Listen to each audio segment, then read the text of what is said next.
Greeting, YouTube. I was just looking at a discussion over on the Big Purple RPG net, and people are debating whether it's time for a third edition or a 3.5 retro clone.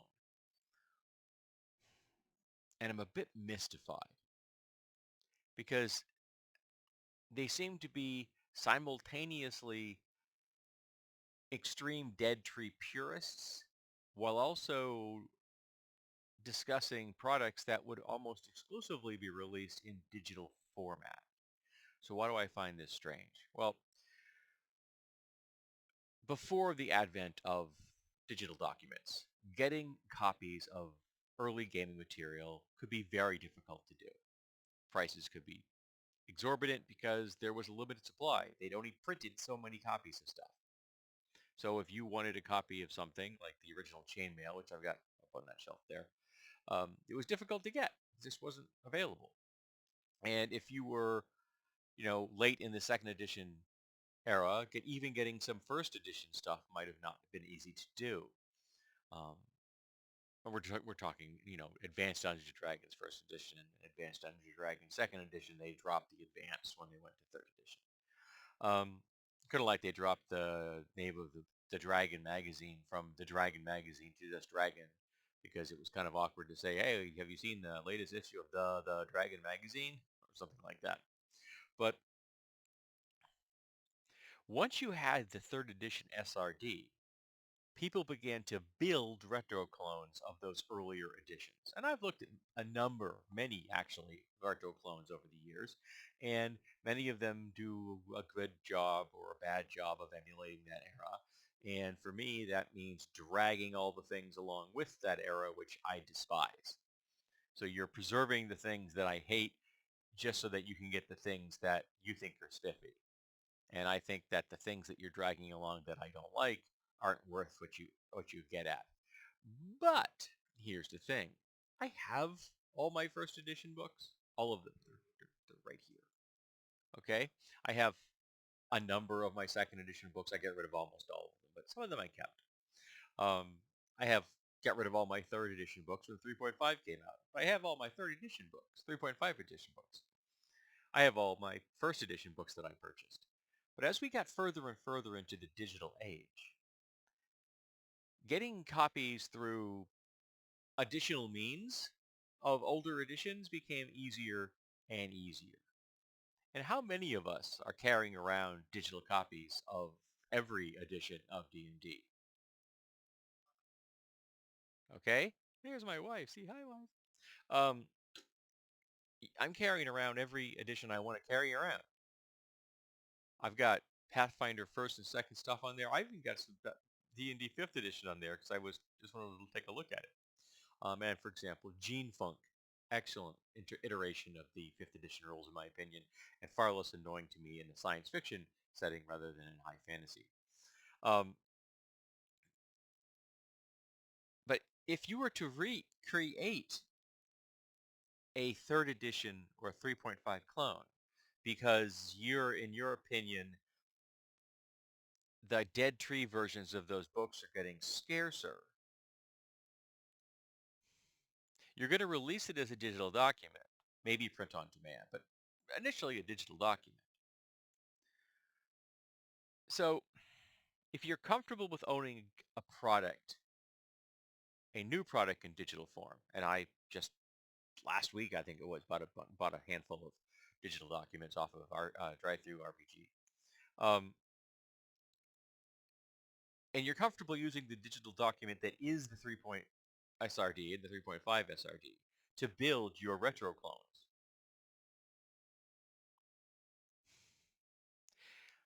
If you can't get a copy of those earlier games because they're out of print, so you are not attempting to, you know, you're not trying to get a copies of things that are in print, but you're trying to get copies of things that are not in print. There are means to do that. So I'm just not seeing the need for a retro clone. I'm just not. If you're looking up for a cleaned up version of 3.0, that's what we call 3.5. you're looking for a cleaned up version of 3.5. It's what we call Pathfinder First Edition. And I see Pathfinder First Edition as what 4th Edition should have been, as opposed to what we got. I'm just, to me, creating a retro clone of 3.0 or 3.5 seems like a solution looking for a problem to solve. You're basing it off of digital documents. You're going to produce a digital document. Just go find the digital documents that you think you need if you don't own them already. And I have to admit, I have Dead Tree games. And I am, as time goes by, seeing less and less need for them because I have so much stuff right here. I am currently doing a deep dive on my digital archive of RPG stuff. Okay? And I am discovering things that I literally didn't know I had. When I migrated all of my RPG files from my old hard drive onto my current 8 terabyte hard drive, um, at that time, and I think it was 2 years ago, 3 years ago now, I've had the system. I don't know. I'm bad at time. I'm old. Uh, it was 43,000 documents in my RPG file. That folder had 43,000 documents, and I have just added to it since then. So I've probably got 44 plus that documents in there now.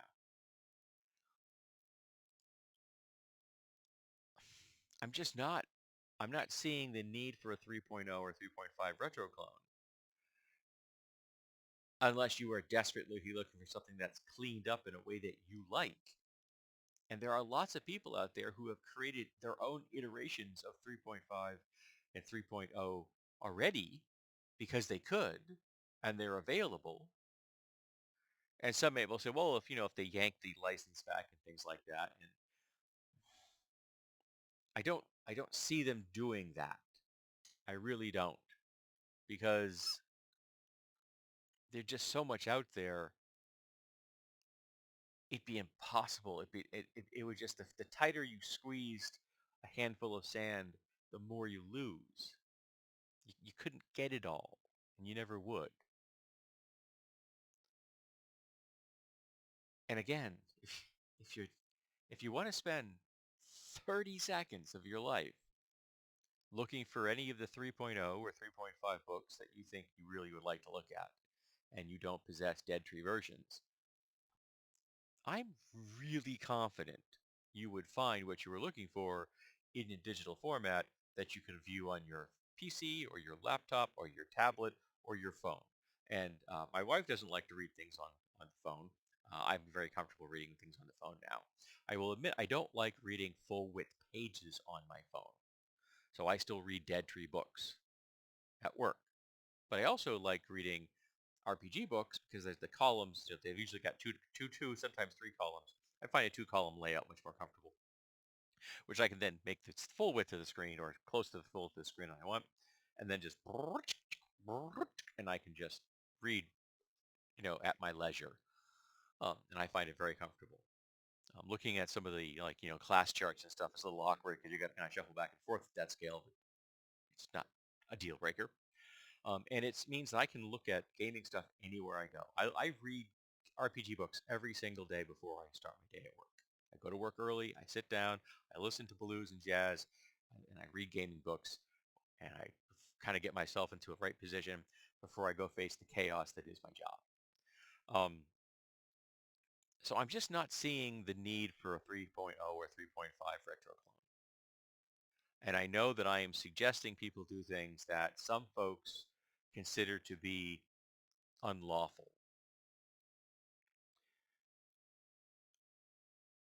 But bootlegging things that aren't available anymore, to my mind, on a scale of illegality of like 1 to 10, ranks like a zero point zero 0.01.